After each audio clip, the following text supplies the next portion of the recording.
ಶ್ರೀಗುರುಭ್ಯೋ ನಮಃ ಹರಿ ಓಂ. ವ್ಯಾಸಾಯ ಭವನಾಶಾಯ ಶ್ರೀಶಾಯ ಗುಣರಾಶಯೇ ಹೃದಯಾಯ ಶುದ್ಧವಿದ್ಯಾಯ ಮಧ್ವಾಯ ಚ ನಮೋ ನಮಃ. ಆಪದಾಮಪಹರ್ತಾರಂ ದಾತಾರಂ ಸರ್ವಸಂಪದಾಂ ಲೋಕಾಭಿರಾಮಂ ಶ್ರೀರಾಮಂ ಭೂಯೋ ಭೂಯೋ ನಮಾಮ್ಯಹಂ. ರಾಮನವಮಿಯ ಉತ್ಸವದ ಪರ್ವಕಾಲದಲ್ಲಿ ನಾವೆಲ್ಲ ಇದ್ದೇವೆ. ರಾಮದೇವರ ನವರಾತ್ರೋತ್ಸವದ ಪರಮ ಪರ್ವಕಾಲ ಇದು. ಬರೇ ಕೇವಲ ಪ್ರತಿ ಸರ್ತಿ ಇರುವ ಹಾಗೆ ಪ್ರತಿ ಬಾರಿ ಆಗುವಂತಹ ರಾಮನವಮಿ ಅಲ್ಲ, ವಿಶಿಷ್ಟವಾದಂತಹ ರಾಮನವಮಿ. ಯಾಕೆ ಅಂತ ಕೇಳಿದರೆ, ಅಯೋಧ್ಯೆಯೊಳಗೆ ರಾಮನನ್ನು ಪ್ರತಿಷ್ಠಾಪನೆ ಆದ ಮೇಲೆ ನಡೀತಾ ಇರುವಂತಹ ಮೊದಲನೇ ರಾಮನವಮಿ. ಅಲ್ಲಿ ರಾಮದೇವರ ನವರಾತ್ರೋತ್ಸವ ನಡೀತಾ ಇದೆ. ಇಲ್ಲಿಯೂ ಕೂಡ ವಿಶೇಷವಾಗಿ ರಾಮದೇವರ ಸನ್ನಿಧಾನದೊಳಗೆ ರಾಮದೇವರ ಉತ್ಸವ ನಡೀತಾ ಇರುವಂಥದ್ದು, ನವರಾತ್ರ ಉತ್ಸವ ನಡೀತಾ ಇರುವಂಥದ್ದು. ರಾಮದೇವರ ಬಗ್ಗೆ ನಾವು ಒಬ್ಬ ವ್ಯಕ್ತಿ ಹೇಗಿರಬೇಕು ಅಂತ ಹೇಳಿದರೆ ಅದು ರಾಮದೇವರನ್ನು ನೋಡಿದಾಗ ನಮಗೆ ಗೊತ್ತಾಗುವಂಥದ್ದು. ಅವನು ಅನಂತ ಕಲ್ಯಾಣ ಗುಣ ಪರಿಪೂರ್ಣನಾದರೂ ಕೂಡ ಅವನು ಯಥಾಯುಗಂ ಯಥಾದೇಶಂ ಯಥಾಕಾಲಂ ಯಥಾವಯ ತಥಾವತಾರಂ ಆಕಾಂಕ್ಷನ್ ರಮತೆ ಪ್ರಕೃತ ಸ್ವಯಂ ಅಂತ ಭವಿಷ್ಯೋತ್ತರ ಪುರಾಣ ನಿರೂಪಣೆ ಮಾಡಿದ ಹಾಗೆ, ಯಾವ ಯುಗ, ಯಾವ ಕಾಲ, ಯಾವ ವಯಸ್ಸು, ಏನು ಪರಿಸ್ಥಿತಿ, ಅದಕ್ಕೆ ತಕ್ಕ ಹಾಗೆ ಪರಮಾತ್ಮ ನಡೆದುಕೊಂಡು ಬಂದು ಕೇವಲ ತಾನು ಅವತಾರ ಮಾಡೋದು ಅವನಿಗೇನಾಗಬೇಕಾಗಿಲ್ಲ. ಅವನು ಅವತಾರ ಮಾಡೋದು ಯಾತಕ್ಕೋಸ್ಕರ ಅಂತ ಕೇಳಿದರೆ, ಕೇವಲ ರಾಕ್ಷಸರನ್ನ ಸಂಹಾರ ಮಾಡಬೇಕು ಆ ಕಾರಣಕ್ಕೆಲ್ಲ ಅಲ್ಲ. ಮರ್ತ್ಯಾವತಾರಸ್ತ್ವಿಹ ಮರ್ತ್ಯ ಶಿಕ್ಷಣಂ ರಕ್ಷೋವಧಾಯೈವ ನ ಕೇವಲ ವಿಭೋ. ಮನುಷ್ಯರಿಗೆ ತಾನು ತಿಳಿವಳಿಕೆ ಕೊಡಬೇಕು. ಅದೇ ನಮಗೆ ಏನು ರಾಮಾದಿವತ್ ವರ್ತಿತವ್ಯಂ ನತು ರಾವಣಾದಿವತ್. ಇದ್ದರೆ ರಾಮನ ಹಾಗೆ ಬದುಕಬೇಕು, ರಾವಣನ ಹಾಗೆ ಅಲ್ಲ ಅಂತ. ಇಂತಹ ರಾಮದೇವರ ಅಮೋಘವಾದ ಒಂದು ಪ್ರಸಂಗ ನಿರೂಪಿತವಾಗುವಂಥದ್ದು ರಾಮಾಯಣದಲ್ಲಿ. ಸುಂದರಕಾಂಡದ ಒಂದು ಪ್ರಸಂಗ. ಹನುಮಂತ ದೇವರು ಎಲ್ಲ ಆ ಲಂಕೆಯ ವನವನ್ನೆಲ್ಲ ಭಂಜಿಸಿ ಸಮುದ್ರವನ್ನು ಲಂಘಿಸಿ ಆ ಸೀತೆಗೆ ಮುದ್ರೆಯನ್ನು ಇತ್ತು, ಚೂಡಾಮಣಿಯನ್ನು ಕೊಟ್ಟು ಮುದ್ರೆಯನ್ನು ಕೊಟ್ಟು ಚೂಡಾಮಣಿಯನ್ನು ಸ್ವೀಕಾರ ಮಾಡಿ ಇಷ್ಟೆಲ್ಲ ಆದಮೇಲೆ ಇಡೀ ಲಂಕೆಯ ಅಶೋಕವನವನ್ನೆಲ್ಲ ಭಂಗಿಸಿ ರಾವಣನ ಎದುರಿಗೆ ಹೋಗಿ ನಿಂತಿದ್ದಾರೆ. ರಾವಣನ ಎದುರು ಹೋಗಿ ನಿಂತಾಗ ರಾವಣ ಕೇಳಿದ, ಏನು ಕೇಳಿದ ಹನುಮಂತನಾದ್ರೆ, ಯಾರು ನೀನು ಅಂತ ಕೇಳಿದ. ಯಾರು ನೀನು, ಯಾಕೆ ಹೀಗೆಲ್ಲ ಮಾಡಿದೆ ಅಂತ. ಅದಕ್ಕೆ ಹನುಮಂತ ದೇವರು ಹೇಳಿದ್ದೇನು ಅಂತ ಹೇಳಂತಂದರೆ, ನಾನು ಕೇಸರಿಯ ಮಗ, ಆಂಜನೇಯ ಪುತ್ರ, ನಾನು ಕಿಷ್ಕಿಂಧೆಯಲ್ಲಿ ಮಂತ್ರಿಯಾಗಿದ್ದೆ, ಇದನ್ನೆಲ್ಲ ಹೇಳಲಿಲ್ಲ. ಹೇಳಿದ್ದೇನು ಅಂತ ಹೇಳಂತಂದರೆ, ದಾಸೋಹಂ ಕೋಸಲೇಂದ್ರಸ್ಯ, ನಾನು ಈ ಕೋಸಲ ಅಧಿಪತಿಯಾದಂತಹ ರಾಮಚಂದ್ರನ ದೂತ, ದಾಸನಾಗಿ ನಾನು ಬಂದಿದ್ದೇನೆ ಅಂತ. ಇದನ್ನು ಆಚಾರ್ಯರು ಸಂಗ್ರಹ ಮಾಡ್ತಾರೆ ತಮ್ಮ ಸುಂದರಕಾಂಡ ನಿರ್ಣಯದಲ್ಲಿ. ಅವೈಹಿ ದೂತಮಾಗತಂ ದುರಂತ ವಿಕ್ರಮಸ್ಯ ಮಾಂ ಅಂತ. ನನ್ನನ್ನು ದೂತ ಅಂತ ತಿಳ್ಕೊ. ಯಾರ ದೂತ? ದುರಂತ ವಿಕ್ರಮಸ್ಯ ದೂತ.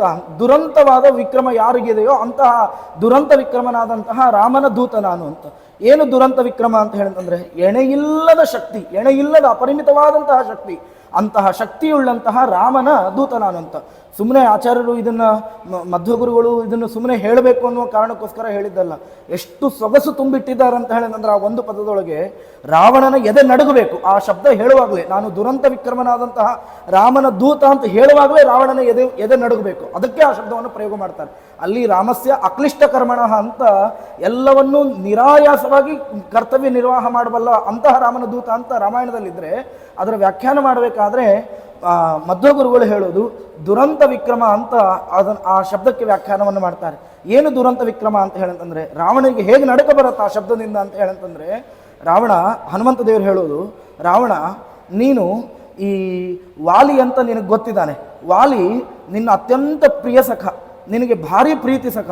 ಅವನು ಎಂಥ ಬಲಿಷ್ಠ, ಅವನ ಬಲವನ್ನು ನಿನಗೆ ಹೇಳಬೇಕಾಗಿಲ್ಲ. ಯಾಕೆ ಅಂತ ಕೇಳಿದರೆ, ನೀನು ವಾಲಿಯನ್ನು ಹಿಡಿದು ಅವನನ್ನು ಹೊಡಿಬೇಕು ಅಂತ ಹೇಳಿ ಹೋದರೆ, ನಿನ್ನ 10 ಕೈಯಿಂದ ಅವನನ್ನು ಭುಜವನ್ನು ಆಲಂಗಿಸಿದರೆ, ಅವನು ಬರೇ 2 ಭುಜಗಳಿಂದ ನಿನ್ನನ್ನು ಹಿಡಿದಿಟ್ಟ. ನೀನು ಒಂದು ಚೂರು ಕೊಂಕಾಡ್ಲಿಕ್ಕೆ, ಒಂದು ಚೂರು ಅಲಗಾಡ್ಲಿಕ್ಕೆ ಸಾಧ್ಯ ಆಗಲಿಲ್ಲ. ಅಂತಹ ಮಹಾಬಲಿಷ್ಠ ವಾಲಿ ಕಡೆಗೆ ನಿನ್ನನ್ನೇ ಪಳಗಿಸಿ ತನ್ನ ಮಗನ ತೊಟ್ಟಿಲಿಗೆ, ಜೋಕಾಲಿಗೆ ಗೊಂಬೆಯಂತೆ ಕಟ್ಟಿ ಹಾಕಿದ, ಹುಳುವಿನಂತೆ ಮಗು ಆಟ ಆಡಲಿಕ್ಕೆ ಆನಂದದಿಂದ ಅಂತ.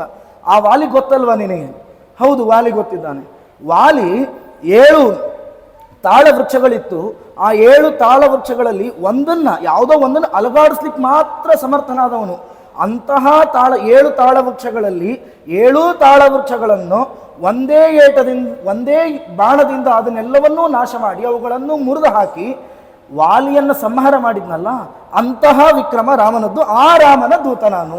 ಇದು ಆಚಾರ್ಯರ ಒಂದು ಆಂತರ್ಯ. ಬರೀ ಇಷ್ಟು ಮಾತ್ರ ಅಲ್ಲ, ಅವರು ಇನ್ನೊಂದು ಮಾತನ್ನು ಹೇಳ್ತಾರೆ. ನೀನು ಕಾರ್ತ್ಯವೀರ್ಯಾರ್ಜುನ ಹತ್ರ ಹೋಗಿದ್ದಿ, ಅವನು ಇಡೀ ಭೂಮಿಯ ಮೇಲೆ ಪರಾಕ್ರಮಶಾಲಿ, ಅವನನ್ನೆಲ್ಲ ಗೆಲ್ಲಬೇಕು ಅನ್ನೋ ಉತ್ಸಾಹದಲ್ಲಿ ಕಾರ್ತ್ಯವೀರ್ಯಾರ್ಜುನನ ಜೊತೆಗೆ ಹೋರಾಡಲಿಕ್ಕೆ ಅಂತ ಹೋದಿ. ಅಲ್ಲಿ ಹೋದಾಗ ಅವನೇನು ಮಾಡಿದ, ತಾನು ನರ್ಮದಾ ನದಿಯ ತೀರದಲ್ಲಿ ತನ್ನ ಹೆಂಗಳೆಯರ ಜೊತೆಗೆ, ಸ್ತ್ರೀಯರ ಜೊತೆಗೆ ಜಲಕ್ರೀಡೆಯನ್ನು ಆಡ್ತಾ ಇದ್ದ. ತನ್ನ 1000 ಬಾಹುಗಳಿಂದ ಇಡೀ ಯಮುನೆಗೆ ಅಣೆಕಟ್ಟಿನಂತೆ, ಒಂದು ಡ್ಯಾಮ್ನಂತೆ ತನ್ನ ಕೈಯನ್ನು ನಿಲ್ಲಿಸಿಬಿಟ್ಟ. ನೀನು ನದಿ ದಾಟಬೇಕಾದ್ರೆ ನೀರೇ ನಿನಗೆ ಸಿಗಲಿಲ್ಲ. ನೀನು ಸ್ನಾನ ಮಾಡ್ಲಿಕ್ಕೆ ಹೋದರೆ, ಸಂಧ್ಯಾ ವಂದನೆ ನದಿಗಳು ಮಾಡ್ಲಿಕ್ಕೆ ಹೋದರೆ ನೀರೇ ಸಿಗಲಿಲ್ಲ. ಅವನ ಜೊತೆಗೆ ಯುದ್ಧಕ್ಕೆ ಹೋದಿ. ಆ ಯುದ್ಧಕ್ಕೆ ಹೋದಾಗ ಅಲ್ಲಿ ಅವನು ನಿನ್ನನ್ನು ಬಂಧಿಸಿ ಕಾರಾಗೃಹದಲ್ಲಿಟ್ಟ. ನಿನಗೆ ಬರೀ 20 ಕೈ, ಅವನಿಗೆ 1000 ಕೈ. ಅವನು ಹೋಗಿ ನಿನ್ನನ್ನು ಬಂಧಿಸಿ ಕಾರಾಗೃಹದಲ್ಲಿಟ್ಟ, ಜೈಲಿನೊಳಗಿಟ್ಟ. ಆ ಕಾರ್ತ್ಯವೀರ್ಯಾರ್ಜುನನನ್ನು ಸಂಹಾರ ಮಾಡಿದವ ಪರಶುರಾಮ. ಆ ಪರಶುರಾಮನನ್ನೂ ಹೆದೆಯಿರಿಸಿ, ಅಂದರೆ ಲೋಕದ ದೃಷ್ಟಿಯಲ್ಲಿ ಆ ಪರಶುರಾಮನನ್ನು ಪಳಗಿಸಿ ನಾವಿಬ್ಬರೂ ಒಂದೇ ಅಂತ ತೋರಿಸಿದ್ನಲ್ಲ, ಅಂತಹ ಶಕ್ತಿಯುತವಾದಂತಹ ರಾಮನ ದೂತ ನಾನು ಅಂತ. ಇನ್ನೊಮ್ಮೆ ಮತ್ತೊಮ್ಮೆ ದುರಂತ ವಿಕ್ರಮಸ್ಯ ಮಾಂ ಏನು ಅಂತ ಹೇಳಂತಂದರೆ, ರಾವಣ ಸೀತೆಯ ಸ್ವಯಂವರ ನಡೀತಾ ಇತ್ತು. ಸ್ವಯಂವರಕ್ಕೆ ಹೋದಿ ನೀನು. ಸ್ವಯಂವರಕ್ಕೆ ಹೋದಾಗ, ಸೀತಾ ಸ್ವಯಂವರಕ್ಕೆ ಹೋದಾಗ ಅಲ್ಲಿ ಸ್ವಯಂವರದ ಬಂಧನ ಏನು ಅಂತ ಕೇಳಿದರೆ, ಶಿವಧನಸ್ಸನ್ನು ಭಂಗಿಸಬೇಕು ಅಂತ, ಅದನ್ನು ಹೆದೆಯೇರಿಸಬೇಕು, ಅದಕ್ಕೆ ದಾರವನ್ನು ಕಟ್ಟಬೇಕು ಅಂತ. ನೀನು ದಾರವನ್ನು ಕಟ್ಟಲಿಕ್ಕೆ ಅಂತ ನೀನು ಹೋದಿ ರಾವಣ. ಹೋದರೆ ಅದನ್ನು ಎತ್ತಲಿಕ್ಕೂ ಆಗಲಿಲ್ಲ. ನಿನ್ನ 20 ಕೈಗಳು ಕೂಡ ಆ ಶಿವಧನುಸ್ಸಿನ ಕೆಳಗೆ ಅಡಿಲು ಹೋಯಿತು.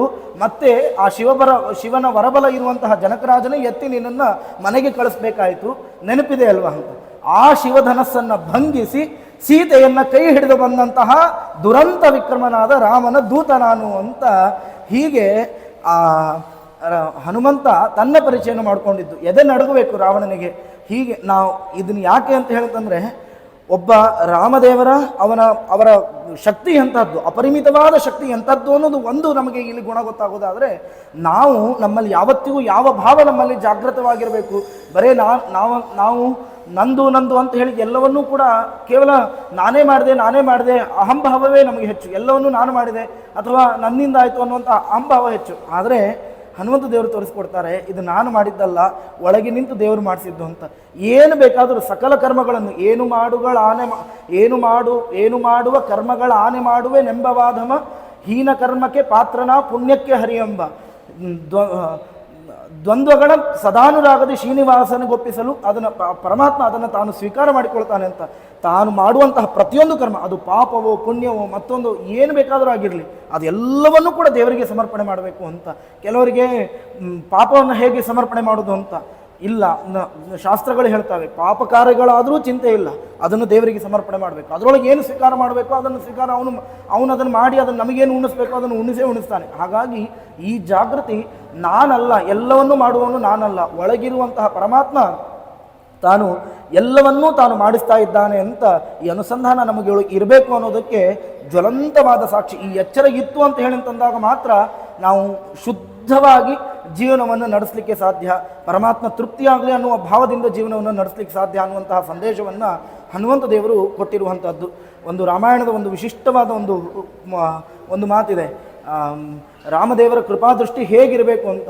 ಯಶ್ಚ ರಾಮಂನ ಪಶ್ಯೇತ್ತು ಯಂಚ ರಾಮೋ ನ ಪಶ್ಯತಿ ನಿಂದಿತಸ್ಸ ಭವೇ ಲೋಕೆ ಸ್ವಾತ್ಮಾಪ್ಯೇನಂಚ ಗರ್ಹತಿ ಅಂತ. ರಾಮದೇವರ ಮಹತ್ವ ಎಂಥದ್ದು ಅಂತ ಅವತ್ತಿನ ಕಾಲದಲ್ಲಿ, ರಾಮಾಯಣ ಕಾಲದಲ್ಲಿ ರಾಮದೇವರ ಮಹತ್ವ ಎಂಥದ್ದು ಅಂತ. ಯಶ್ಚ ರಾಮಂನ ಪಶ್ಯೇತ್ತು, ಯಾರು ರಾಮನನ್ನು ನೋಡಲಿಲ್ಲೋ ಅಲ್ಲಿರುವಂತಹ ಜನರು ಎಲ್ಲರಿಗೂ ರಾಮನನ್ನು ನೋಡಬೇಕು.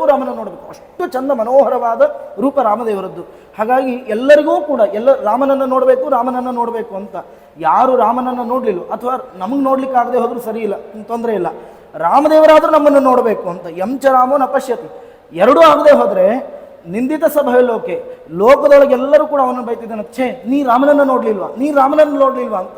ಬರೀ ಅಷ್ಟು ಮಾತ್ರ ಅಲ್ಲ, ರಾಮ ನಿನ್ನ ನೋಡಲಿಲ್ವಾ ಅಂತ ಬೈಯೋರು. ಬರೇ ಲೋಕ ಬೈಯೋದಲ್ಲ, ಲೋಕದೊಳಗಿರೋ ಜನರು ಬೈಯೋದಿಲ್ಲ. ಸ್ವಾತ್ಮಾಪೇನಂತ ಜಗರತ್ತೆ, ಅವನ ಮನಸ್ಸೇ ಅವನಿಗೆ ಬೈತಿತ್ತಂತೆ.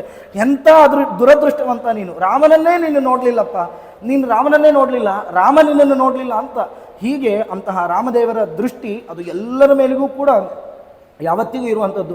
ಈ ವರ್ಷ ಈ ಬಾರಿ ವಿಶೇಷವಾಗಿ ಅಯೋಧ್ಯೆ ಒಳಗೆ ರಾಮದೇವರು ನೆಲೆ ನಿಂತಿದ್ದಾರೆ.